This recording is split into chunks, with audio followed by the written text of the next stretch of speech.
Welcome to The Actor's Choice, where the actors and actresses have a chance to talk about themselves and their careers. Join us now for the next hour as we explore the marvelous industry of acting by actors and actresses from today's exciting show business world. And now, direct from Hollywood, here's your host, Ron Brewington. Hi, everybody. I'm Ron Brewington, and welcome to The Actor's Choice. Roll it, Tony. How about it, kid? You ready to rumble? Bring it on. Bring it on. I'm ready to rumble. Sting like a butterfly, float like a bee, just like me. Hey. Don't worry about it, kid. His reach ain't what it used to be. Let's do this. Whoa, no phones, man. Just turn the music up. Loud. Take it light, kid. Joe will go easy on you. Ladies and gentlemen, my first guest today is an actor and a musician who plays sax, flute, percussion, and vocals. He landed his first theater job with the Mojo Ensemble, portraying Moses Blues in Judy Ann Mason's award-winning play, Indigo Blues. He's been presented with the Los Angeles Weekly Award and the Drama Long Award. Indeed. Go ahead. Ladies and gentlemen, please welcome Leslie A. Jones. Welcome, sir. Welcome, sir. Welcome to The Actor's Choice. Very happy to have you here as a guest. Please tell us where you were born. Philadelphia, Pennsylvania. Philadelphia, IA. Okay, go ahead, bro. Yes, sir. Oh, yes, sir. Yes, sir. Born and raised. You see that shot that we took right there? There's that statue. With that Rocky jumped up and down that one many times. Yeah. Yeah. Actually, my grandmother lives right down the street from that. Oh, so. You know? Yeah. Please tell us what attracted you to being an actor. Well, actually, I was working at a factory in Culver City, and what attracted me is every lunch break I would take a run, and I saw these actors in this field doing what we're doing right now, talking, and I said, they get paid that much money to do what they're doing right now? I think I'm going to find out. So, I went to classes and started learning, and bam, started doing theater. Then bam, I on television, and and that's what happened. I got bit by the bug. The realization that you have talent, that within itself says a lot for a person. Knowing that they've got this talent, they can do this and that and that and this. Amazing. Amazing. I see you go by the name of Mr. Jones. Mister. Yes. Yes, sir. And I understand why you do that, because in my research, there's another Leslie Jones running around. That other lady. Yeah. Very sweet. You ever met her? She's a sweetheart. Have you ever met her? Yeah, I've talked to her over the phone one time, right. And this was before she was where she is now. She was a comedian, and she actually asked me about acting. Figured out, right? And now she's like surpassed me on so many levels, Like I said, when I went to look you up, if you say Leslie Jones, all you see is her. You got to put that A in there. You got to put that A in there. Exactly. You got to put the A in there. Indeed. Yes, indeed. Leslie, I also see that you were in the United States Army. Thank you for serving our country, sir. Thank you. Yeah, you're welcome. You're welcome. Yeah, I did my time. I did about 20 odd in the Navy. I'm a Navy man, retired Navy. Okay, all right. Thank you for your service. You know what that's all about. Thank you. What is your image as an actor? Who are you? My image. You know what? Actually, I don't think I've developed an image yet, because mostly I feel that images come with casting, if they cast you, say, casting type, if they cast me for a gangster and I get cast for a gangster over and over and over again, and this creates an image. But as far as me personally, I really don't even want an image, because I can play so many different there's so many different facets to myself that I can play so many different things. Gotcha. As I was looking for an intro to get you in here today, the video, I saw many. I said, this gentleman has many sides to it. Very good. Outstanding. Thank you. 1992, your first IMDb film critic. At Night, the Sun Shines. You know what? Something unique about that. That was my very, very first acting experience on film. And at the time, I was acting on stage in a play called Indigo Blues, and I was working with what's her name, Miss Tolbert. She used to be Jenny on the Jeffersons. Mhm. She was actually working a film with Samuel Jackson. I was so nervous. She got Sam to call me up personally and just basically talk me through it, you know. And the one thing that I can remember that Sam said on my phone, first of all, I was like, "What, Sam Jackson? The Sam Jackson?" He said, "Yeah, man, you know." So Belinda Tolbert was her name. She told me about you and said that you were nervous and stuff about, you know, doing your thing in front of a camera. I was like, "Yeah, I'm totally terrified." He said, "Well, they cast you because you were being yourself. You have any problems being yourself?" I had to think about that. Nah, let's do this thing, you know. So, so yeah, so I did well, and I continued to do well, you know, with the parts that I got.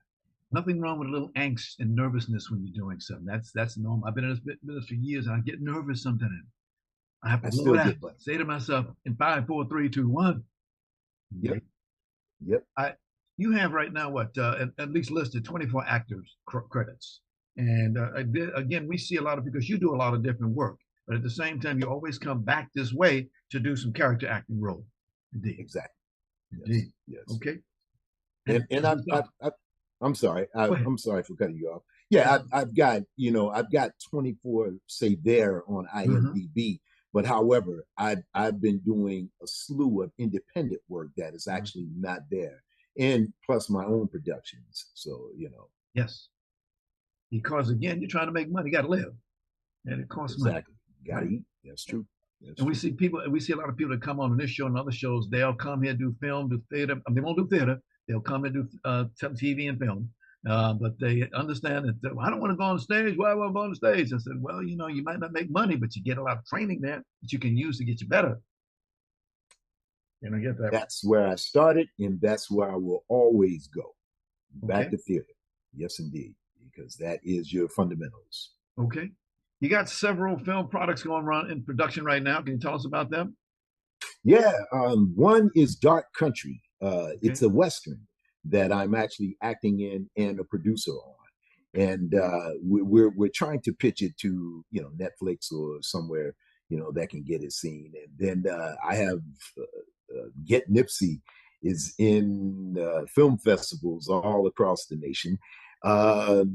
Fighting Olympus is Fighting Olympus. I played a retired cop trying to save my brother from the underground. And it's a lot of karate and all that stuff. And that is actually in film festivals now, and receiving great accolades for it too. You know, so yeah. So I'm working. I'm working, and very much so on the independent side, because it will be money coming into me and not the studios and so forth and so on. You know, so yeah. You have one of your film projects called Get Nipsey. Is that Nipsey Hussle? No, it's a spoof on black exploitation films. Okay. That's what it is, and I play this Shaft type character. You know? Uh-oh. But as I said, it's a comedy, you know, and you can check it out on YouTube or whatever. You know, they posted it up, and it's really good. It's really good. It's funny. Okay. Yes, it is. What music instruments do you play, sir? I play saxophone, flute, percussion. I play 3 saxophones, which is alto, tenor, and soprano.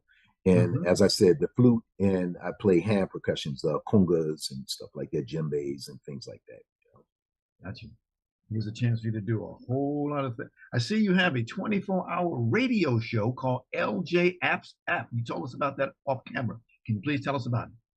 LJ Presents is the app. And it's actually a 24-hour radio show that if anytime you download the app, that's where you'll be. You'll hear the radio show, but it offers a TV station, like you can do a podcast like what we're doing right now. I've done interviews with people.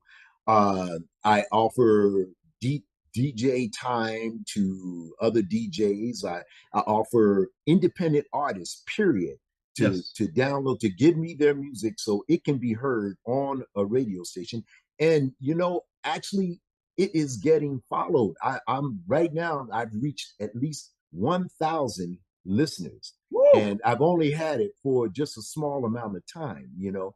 So people are tuning in to hear different bands and, you know, indie bands and stuff like that. And I will only play indie music. That's it. You know, only independent music. The best. No only got a mainstream. few more. Got you. We only got a few more minutes, but does the name Rosie strike you as familiar? Rosie, yes. Yes, it does. Yes, it does. Miss Eva Marie. Eva Marie. Yes, it Yes, does. indeed. Yeah. There she is with the guy on the left is Frank Sams. There she's in the Right. middle. And the guy, and the guy at the end, what's his name? Monkeyhead. Yes, yes, yes, yes. Shiny. Oh, yeah. Yeah. Yeah. Rosie. I had a great time doing Rosie. Got you. Eva Marie and I hit it off real well. The chemistry on camera was just fantastic, and she's a wonderful person to work for. And I hope I work with her again. You know, I spoke with her definitely. yesterday. She mentioned it to you. She said they loved you on the set there. And guess what? We just happen to have a clip of that. Roll it, Tony. Uh-oh.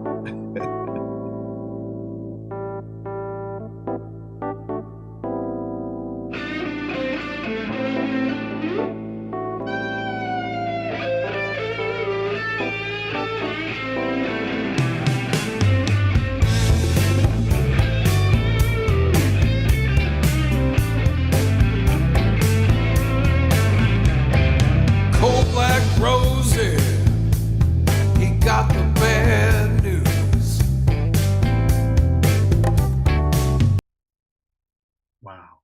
Wow. You're getting a lot of stuff. You into bands. You play in different bands. Is that correct? That is correct. That is correct. Yes, indeed. I actually play with George Gray from The Price is Right. Really? Yeah. He has a band called the G's, and actually we'll be doing something at his house this coming Saturday. Yes. And at a Halloween party and stuff. But yeah, I play with different bands. I have different bands: Right Hand Rule Band, The Answer Band. All my stuff can be found on my app, and it also LJ Presents, and it can also be found on Spotify, you know, and YouTube. So yeah, I'm there. I'm out there, you know. Definitely. Mr. Jones, I know your mother and father are proud of you. Proud of you. Yes, they are. For sure. For sure. I always tell people, I've got a granddaughter. Today is her 16th birthday. And I'm always telling them, I said, you know, when it comes down to family, you only get one mother. Not have 1,000 fathers, but you get one mother. That's right. Go over there and tell that lady, put your arms around and tell her you love her. Let her know. All the time. Yes, indeed. But before we leave, though, I'd like to mention this, you know, because a lot of people probably after seeing this interview, they'll probably say, hey, where can I get in touch with this guy? Please. So listen, contact Dream Entertainment Management. Mm-hmm. Her name is Megan, and she's at 818-231-1904. If you want me to work, call Dream Entertainment Management 818-231-1904 and ask for Megan. You have a website, I noted. Yes, indeed. Yeah, well, my app is my website. Okay. You just come to download the app, LJ Presents, and you can contact me there as well. You know. Okay. Got just another minute or two. You also do live TV interviews with positive artists and people who are making up an impact in their community. This is true. You're giving back. This is true. Yes, for sure. Just recently, I interviewed Dex Elliott. He's an actor. We've been knowing each other since 1992. We did a movie with Gregory Hines, and what I didn't know about the brother is that he also was a musician and he did the score to the movie. But I definitely didn't know he was an activist, and he's out there fighting for Black and brown equality every single day. Yes, love that kid. What's next on your service, sir? What's next? What are you gonna be doing next? Actually, just focusing on the app and whatever Megan brings down for me as far as auditions, and you know, if I book something, I book something. But yes, I'm just focusing on just the things that I do, you know, and that's it, you know, until something else comes along to take me out of that and make more money, you know. Mr. Jones, we thank you very, very much for being on our show today. We thoroughly enjoyed the many things that you told us about this business. And please continue success in your career, and do come back again if you will. And please, please, please give my best to actress, producer, director Eva Marie Frederick. Oh, for sure. I'll call her right now. All right, right now. Hey, Thank you. Thank you. Thank you very much. I really you. appreciate being here. This is the Actors Choice. I'm your host, Ron Brewington. We'd like to let you know that we're asking our Actors Choice squad to help us get former baseball player Curt Flood into the Baseball Hall of Fame. Now, Curt passed away January 20th, 1997, was the husband of one of our wonderful guests, renowned actress Judy Pace. Now, all you got to do is please contact us at 213-349-3941. That's 213-349-3941. We sincerely thank each and every one of you for being a part of this magnificent award for a great baseball player. Okay? Okay. Roll it, Tony. I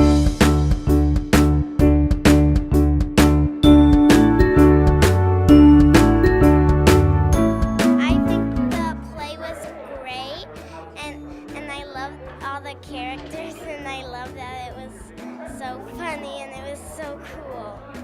It was very interesting. It wasn't like a movie, it was actually real people. Ladies and gentlemen, my next guest today has a marvelous job that she's going to tell us about today. She's the artistic director and board of directors member for Imagine Theater. Was it Imogen? Imagine. I like that. Imagine. Ooh. Because I was going to ask you, how'd you get that name? Indeed. Ladies and gentlemen, her name is Armina. Welcome to the Actors Choice. Hey, Welcome. thanks for having me. Bless you. Bless you. Tell us, how'd you get that name? Imogen. Imagine. Yeah.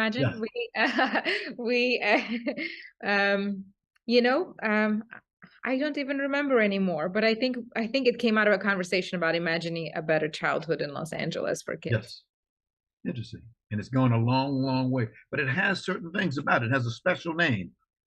Is that correct? And the policy and what you're doing? You're teaching young ladies and men how to be people. Yeah, so the goal is through our stories is to allow girls to aspire, to inspire them to aspire, and to allow boys to see that there's value in parity in society. And all of our stories focus on that, and we spotlight female heroes in all of our work. Excellent. Because that video that we showed, it was a kid's response to a performance of The Tale of Turandot in 2019. Young folks have a lot to say. Yeah, they always do, and we love it. Indeed, indeed. Wouldn't have it any other way. You have core values for the organization. Please tell us about that. Yeah, it's a commitment to our community. It's a promise that we made to our community, and the core values include a commitment to work with local artists, a commitment for our work and our leadership to be just as diverse as Los Angeles is, and we're very proud of the fact that we have parity on our board, that we have diversity in our leadership, and that our stories come right from the cultural fabric of Los Angeles, and the kids get to see themselves represented on stage from all corners of the county. All corners. Got you. I see that, speaking of your board, Laura Hill is the managing director. Yeah, and I would not be able to do anything without Laura. Just nothing. And she knows that. That's the beautiful thing about it. I make it a point to tell her and our new co-producer Gabby Grigo that they are my rocks, my anchors. So got you. Next person is Alex Zonin, board chair and co-founder. Yes, he and I started Imagine Theater together in 2016. We had known each other for a while. We had met at he came to see a show I did at the Chance Theater a long time ago. And then we always wanted to work together on something. And then in 2016, I called him and I said, look, I have this idea for a professional theater company for young audiences. Do you want to come on board? And he did, and here we are. All right. And one more person, Penny Johnson-Gerald. Yes, Penny Johnson-Gerald. Yes. She's our ambassador, and she is an incredible talent. And I was a huge fan of hers when she was on Star Trek a long time ago. So it was amazing that she came on board with us. And she's of course a thespian herself and incredibly talented woman, and we are so delighted that she's our ambassador. What is her job? Is she has anything to do with funding? Because I know you No. need money to run. Okay. No. She spreads the message. She tells people about Imagine Theater so that they know who we are. When we have a production, like opening night last to our show, she came and she got to meet the audience afterward. And she is there to spread the word about us. Ain't nothing wrong with that. Nothing wrong with that. Your organization is dedicated to working to change American values to make the experience of high quality live theater for children available in the United States. Please explain. Yes. So Sasha Alex Zonin and I, both of us grew up in Soviet Union, where going to the theater was part of childhood. I mean, everybody did it. It was just everybody did it. It wasn't like some people did it or rich people did it. Well, it was a communist country, so that didn't really exist, right? But so we wanted to bring that sort of an experience to kids here in Los Angeles. We wanted theater going to be a part of childhood. We wanted to create a flagship space in Los Angeles County that kids associated with growing up. So that they, would say, oh, I grew up in the lobby of that theater company. I know the smell of that lobby. I grew up with seeing these artists do all these shows. That's what we want, because kids who go to the theater, they have a different worldview, a completely different worldview, because, we're purveyors of empathy. That's what we do, and that's why we love what we do, is the idea that these kids will become productive members of society because they will be empathetic. I recall when you and I were talking about people who they do film, they do TV, but they don't do stage. We were talking about that, definitely. I understand in Europe, live theater is viewed as an essential element to child rearing. It is. One of the numbers I got from the TYA conference a few years ago is that Belgium, a country of 11 million, just a country of 11 million, had over 130 professional theaters for young audiences. Okay. So we are so behind, we're so behind that way. We're so behind in placing value on what is actually valuable in our society. And, we're the entertainment capital of the world, and we don't really have a flagship theater for young audiences, theater where professional actors create programming for young audiences. We don't have that until us, and it's sad. Got you. Armina, could please tell us about past productions that you've done? That I've done? Yes. Oh, all right. All right. So, I'll just start with the last thing I did. I got to travel back to Philadelphia, where I went to graduate school to get my master's at my MFA at Temple. And I got to work at The Lantern. I got to direct their filmed version of Scott Carter's Gospel According to Thomas Jefferson, Charles Dickens, and Count Leo Tolstoy Discord, and that was a lot of fun to go back to The Lantern and Philadelphia. Before that, I directed another film production of A Fool for Love, and really what I love, the kind of stories I like to tell, are political drama. That is what I really, really enjoy. The idea of jarring people out of complacency with your stories. Well, I mentioned that word a moment ago. I'll go back to it again. It's called funding. Please tell us about how one can bring some money to your organization.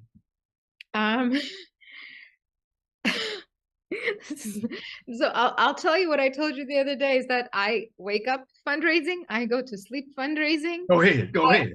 I just, I meet somebody new, and the first thing that pops into my head is, can they make a donation to Imagine? What are their values in life? Do they have children? Do they align with our mission? Would they want to be an advocate for us? All the time. It's like this all the time. It's all I think about. I try to meet new people to grow our network, to grow our board. And that's what actually we have a few spaces open on our board right now. We're trying to expand by 2 more. And, if any of your viewers are interested in board service and creating that sort of a philanthropic legacy, we welcome them to get in touch with us. You do have the Imogen Donor Circle. Can you explain that? Oh, yes. It is the community of people who, on whose shoulders we are able to produce stories. They are our donors. They're our funders. And the list goes from friends who give just a little bit to people who give thousands of dollars, and we are indebted to all of them. So 70% of funding in the arts comes from individuals. It doesn't come from anywhere else, not from corporations, not from foundations. 70% comes from individuals. So your listeners, if you guys have a theater company that you love, I urge you to become a donor. Even if it's $5 a month for them, it's a big deal. Tax deductible, of course. Yes, of course.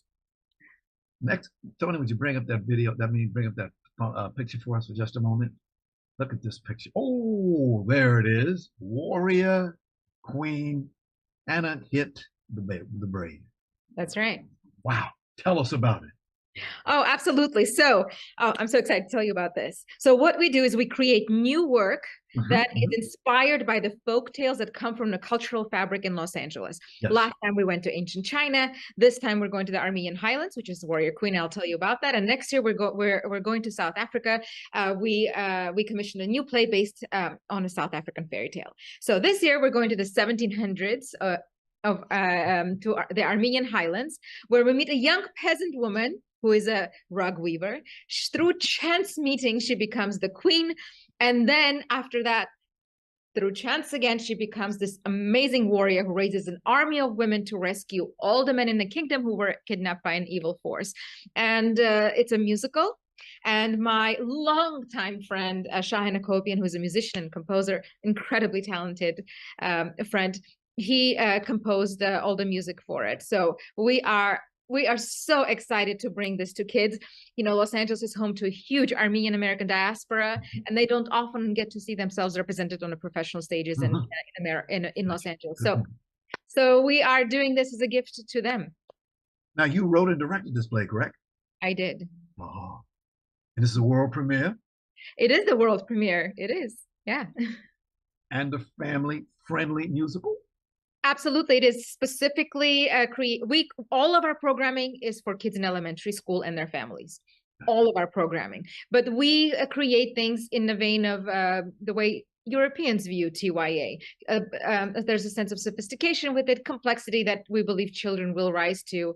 And this way kids get more out of it, and they have, it affects them more. Their impact is greater. Emotional intelligence is something that we're all struggling to maintain, especially post-pandemic. So I think theater is a great tool to do that.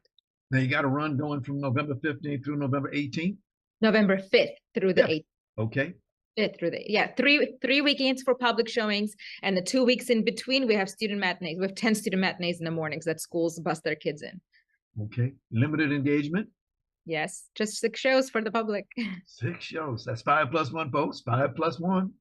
That's right. Now, okay, tell us about the theater location, please. Oh, sure. So we are back for this production. We are back again at the wonderful Colony Theater in Burbank. Yes. That's right. There it is. I can see your image. It is located right next to the Me to Come On Over. Just remember, we don't allow kids under 5 to preserve the experience for the school-age children. But we welcome everybody from 5 to 95. It's for you. Here's a picture inside of the theater itself. Mm-hmm. Let's see, give us a contact number that people can get in touch to get some information. Oh, absolutely. So, so you can get in touch with us either by visiting imaginetheaterca.org, or you can also call us at 818-649-9474, and we can answer your questions on the phone as well. Imagine Theater is on the way. I mean, it is beautiful to see so many things going on right now. How do you feel sometimes when you see some of these young people, they're raw and you mold them? How does that feel?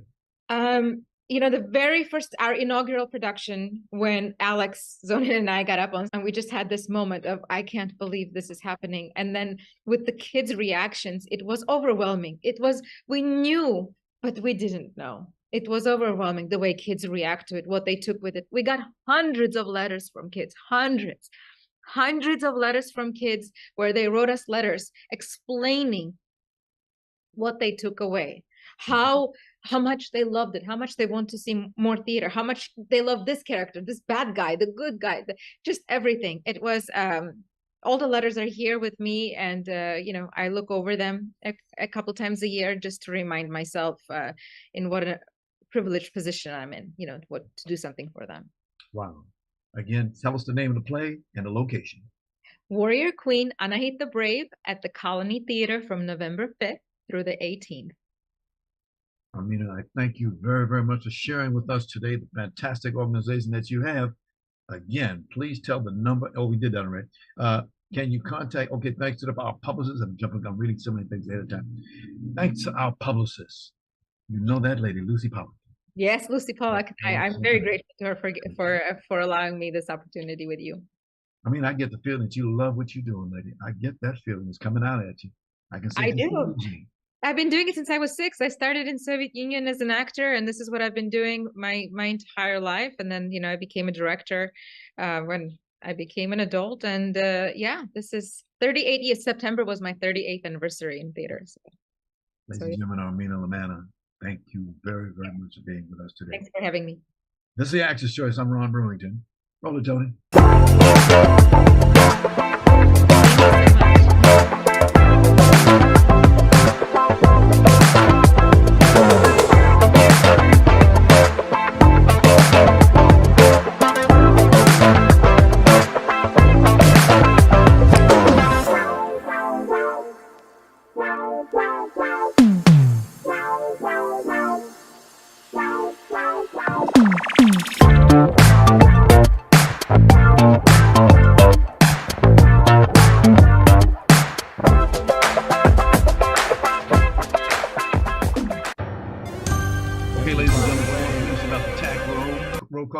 Please call us at 213-349-3941. It's 213-349-3941. Okay?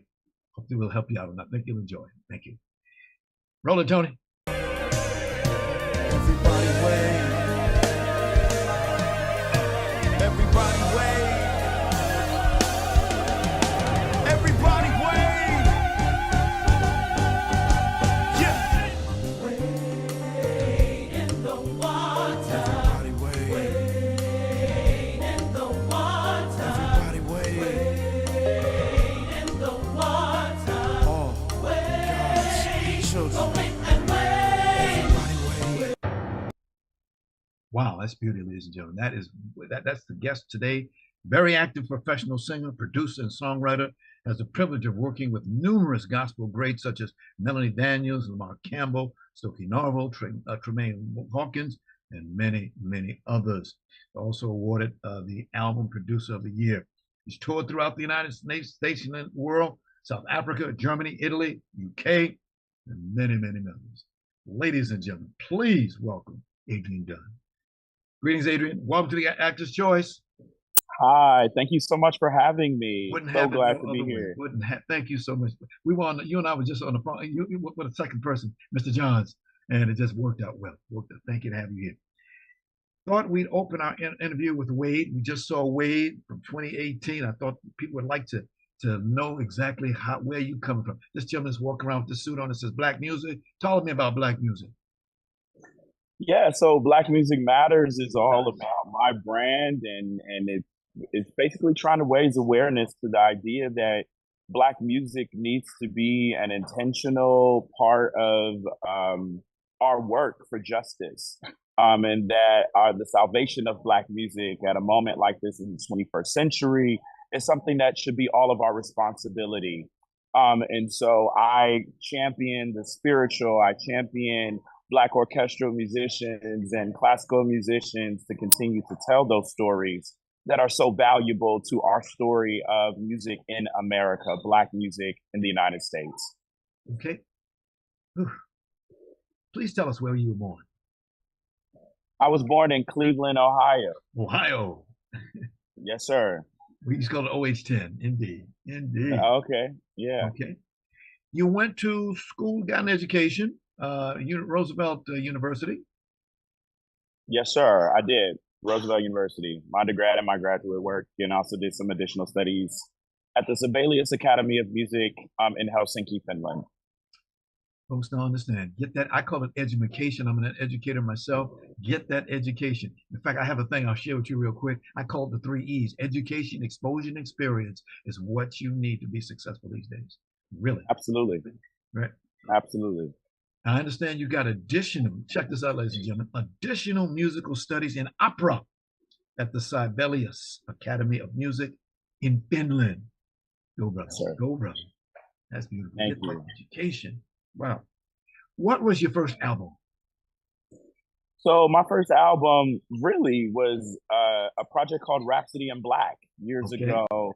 When I first started, I was writing hip hop operas about Black folks in my high school class that were either murdered or had died. And I thought that this was a medium where I could use my operatic training to tell the truths that of my classmates that many people hadn't told. And so I started with opera, which is how I met Byron Johns that you talked about earlier, who's my first producer there. And my first main album itself was called Rhapsody in Black. And Rhapsody in Black, we recorded live in New York City and Brooklyn, and with a small group, a small combo, and 3 singers.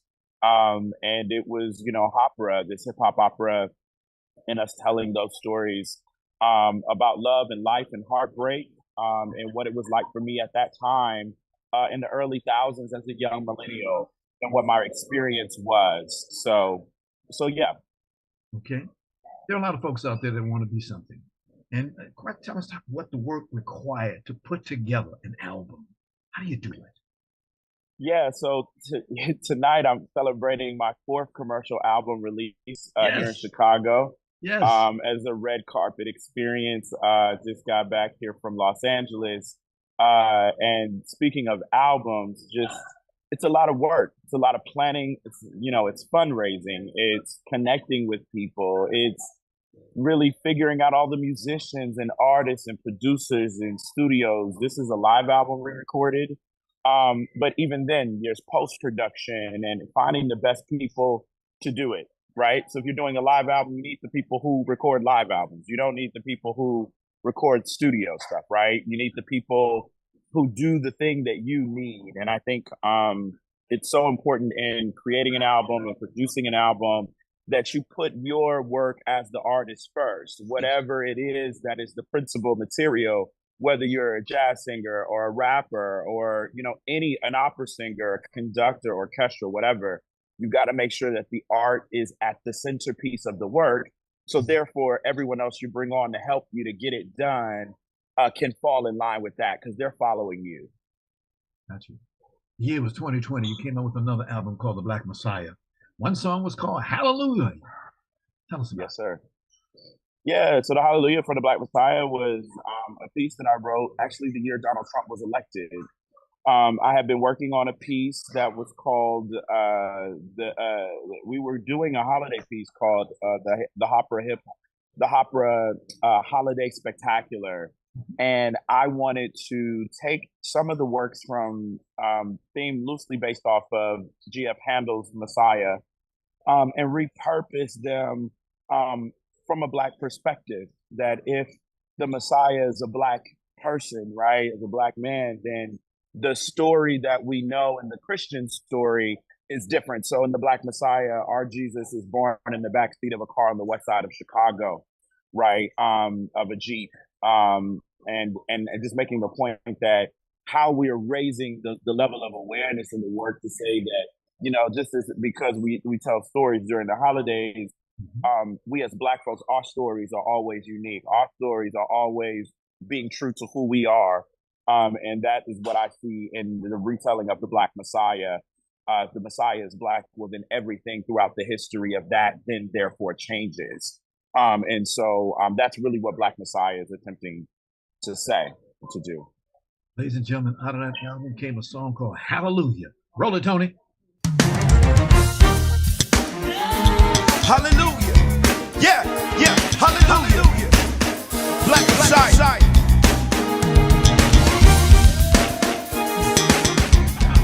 Put your hands together. Hey. Hallelujah. Yeah. Hallelujah.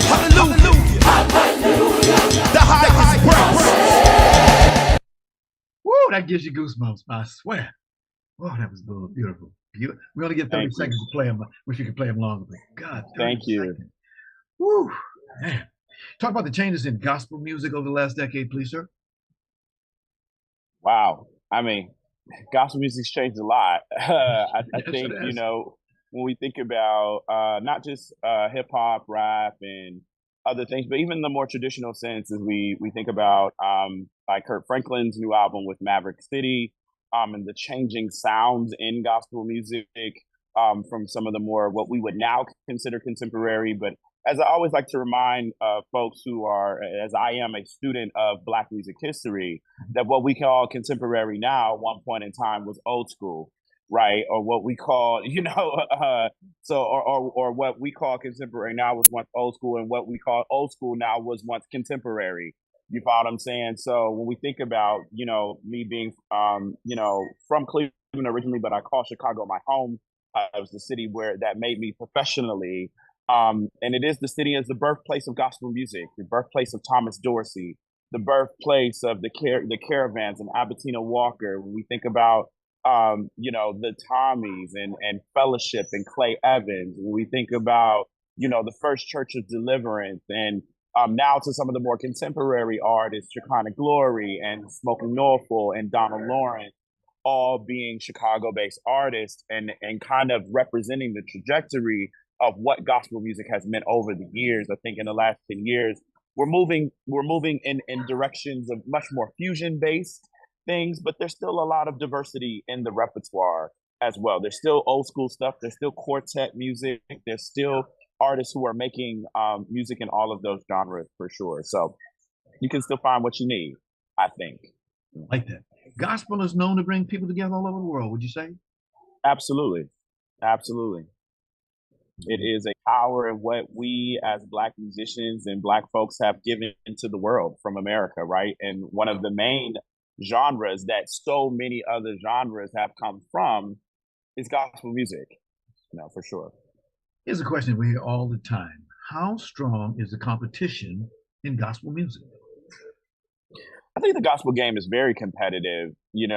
I myself write, produce gospel music, and I would say I'm also an artist that does many things as an opera singer, as a conductor, as a composer. I have an interesting viewpoint of being able to kind of see this kind of panoramic view, if you will, of so many different genres. And I think, like any other genre space, it's highly competitive for sure. One of the things that helps a community like here in LA is having gospel music. And as you know, we have a major station in the Black community called KJLH, Stevie Wonder owned that station, that you can hear every Sunday. Can you put that picture up, please? There's my good friends, Andre Russell and Cameron Green. They do a gospel show every Sunday, and people, they've been doing it for years because people need to have that. In fact, that's how KGLH got its start, because of people being sick on Sunday and going to gospel, listen to gospel. Any questions that you've been down to LA, you've heard and seen those guys, okay? I know what you feel about it. We have got just a little bit of time. I like that shirt that you have on, but talk about Redemption, the play Redemption, please, that album. Yeah, so Redemption is a choral work for chorus and orchestra that are all about states. And so in that work is Precious Lord, dedicated to Trayvon Martin. Wade in the Water is dedicated to Philando Castile. I Open My Mouth to the Lord is dedicated to is the only dedication of those that are living, which is now to the Exonerated Five, formerly known as the Central Park Five. And I wanted to tell a story of a requiem in its most honest way of what we would consider when we think about some of the Eurocentric composers that compose requiems like Mozart, etc.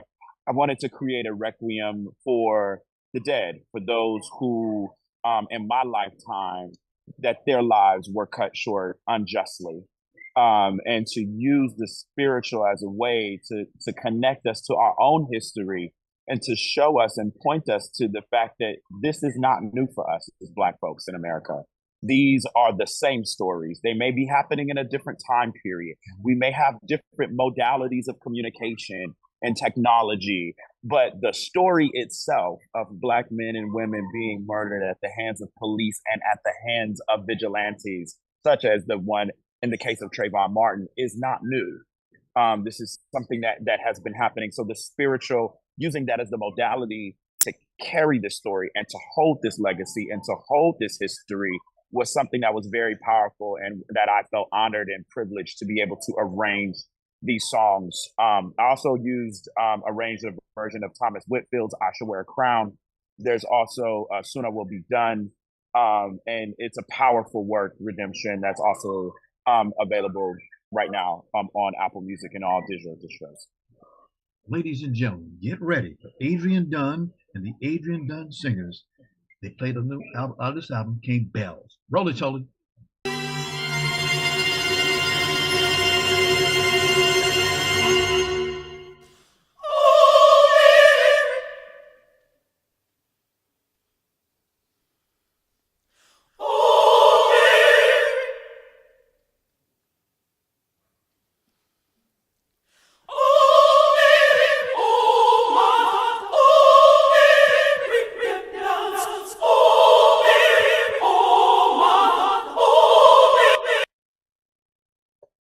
Wow. Wow. That's beautiful. That is beautiful. Thank you. Adrian, just a little bit of time. You came out with an album and a second book. And there's a question that I found very interesting. You say, what does it mean to be Black and free in America in the 21st century?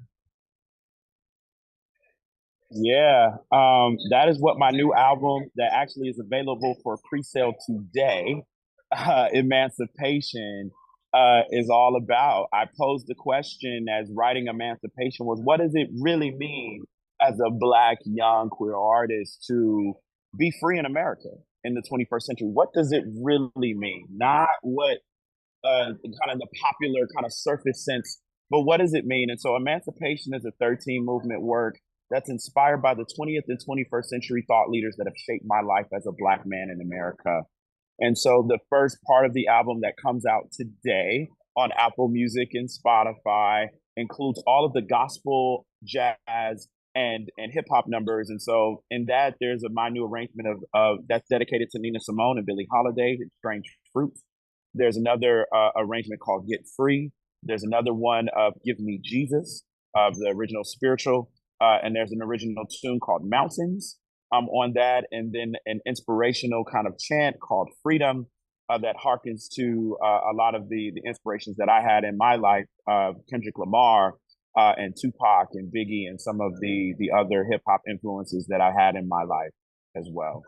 How can we get tickets for tonight's event? So tonight is in Chicago, actually, but for folks who are in LA and worldwide, you can download the album this Friday. It will be available everywhere, October the 28th, Apple Music, Spotify, Tidal, Amazon Music, Google Play, wherever you get your music, it will be there. It is Adrian Dunn, ADRIANDUNN, Emancipation Act 1. Emancipation Act 1. And I'm really looking forward to that. And Act 2, the second part of the album, we will be releasing in Los Angeles on February the 4th at the Colburn School, downtown Los Angeles, right across the street from Walt Disney Hall. And you are absolutely invited, and your audience is absolutely invited. I would love to have you all come as my guests for those who are local Los Angeles folks. Just want to go back just a minute. How many members are there in your singers group? So the singers are about 16 singers, and my orchestra that recorded Emancipation is about 25 pieces on this album that's coming out. The Rise Orchestra. All Black orchestra, all Black professional vocal ensemble, all Black professional orchestra. And so I just want to keep uplifting that because it's important that we say it out loud, that we don't just go, oh, there's another orchestra, right? But that we acknowledge these things. It's so important. It takes your breath away to see you standing up there and doing what you do, and all these people together, orchestration, the violins, all those different things, gives you goosebumps, ladies and gentlemen. Gives you goosebumps, definitely. got just a moment here. Any future? Can you talk about anything that you're doing in the future? Yeah, so the February 4th, the next project is coming out in Chicago and in Madison, Wisconsin. We'll be doing Black Messiah in the month of December the 18th. But our really big push is for our West Coast tour, which is that first weekend in February in LA. In June, we'll be in Dallas with the Jubilee Theater with Emancipation. And this is the 5-year anniversary of the Adrian Dunn Singers. And also when we come to LA, the orchestra will be with us as well. So it won't just be the singers. This time we'll also be with the orchestra as well. So please check out adriandunn.com for all of the latest updates on our schedule and our calendar. And I'm so grateful that you invited me to be here today. And that even on this very busy day that I was able to get in and to have this conversation with you, I am definitely grateful. Adrian, thank you very, very much. Had a grand time today. Thanks to you, sir. All I can say is please continue with both you and the Adrian Dunn Singers as you travel around the globe sharing the excellent music with them. Thank you. Thank you so much. Okay. God bless you. God bless you too. I want to thank our sponsors, Harvey Ramlin, Photography is an Art, Ron Irwin's Lose Life, The Way to Lose Weight, Larry Buford's book To the Future, Time Travel, Message in a Capsule, State Farm agent Carla Green, and veteran actor Rob Brownstein's Actors Training School and Actors Space. And much thanks to our guest today, actor, composer, and musician Leslie A. Jones, writer, producer, artistic director Armina LaManna, and accomplished singer, songwriter, and producer Adrian Dunn. And of course, special thanks to our ever-growing audience. I just want to say one quick thing before we go off the air. Today, I have a granddaughter. She's 16 years old. We're very, very happy for her. 16 years old. Ashaya is the name. She lives down in Texas. We met when we got up this morning. I called her just to make sure. I called her yesterday when she was 15. I said, what does it feel like to be 15 years old? Now I called her this morning. She's 16. God bless her. Okay? But ladies and gentlemen, be well. We'll see you next time. Happy birthday, Ashaya.